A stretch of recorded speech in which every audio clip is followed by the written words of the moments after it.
मु देखा चाहूँगी आपण को प्राथमिक पर्यायर आपण देखिपे एटी जो भली भाव में बन्या विस्पात देखा मिली सापुआ नई रे हठात बढ़ी चली बन्या पानी आज कौ परिस्थिति रे पड़ी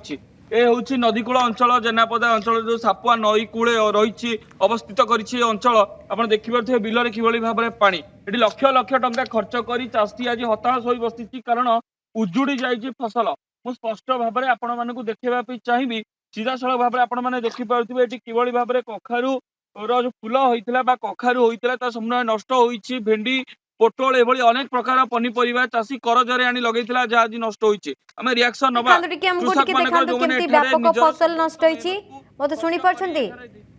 सुराज टिके चित्र देखांतु व्यापक फसल केमती नष्ट होईची तो देखिबा हमें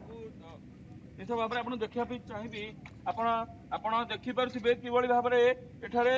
बन्या प्रभावित पाई जो भली भाव में एठारे कखारू लागिथिला बा पोटल लागिथिला बा अनेक प्रकार सब फसल लागिथिला मु कैमरा पर्सन को कहबी आपन को देखेबे किभली भाव में जलमग्न होई रहिछि तबे परिबा अत्याधिक जल होबा फल रे मध्ये सड़ी जाए कखारू आखपाख अंचल रे चासी बंदी अंचल चासी को टिके प्रतिक्रिया नबा नष्ट होईछि ए सब फूल मध्ये नष्ट होई जाइछि निश्चित भाव में चाषी प्रतिक्रिया मुझे आपण मानक जनवा चाहिए आगे टे नाटा कहे कुलमणि बेहरा घर जेनापदा कौन कहे ये भाव में हठात बन्या आसला पानी आसला फसल नष्ट कौन करूँ लक्ष लक्ष टका करज बर्द कर फसल झुड़ुंग बोदी पोटल कखारू बैगण भेंडी मक्का सब प्रकार देखो पानी बिल मुंडे मुंडे बुड़की जाता आहरी पानी छिंडिनी बिल आंठे पानी रही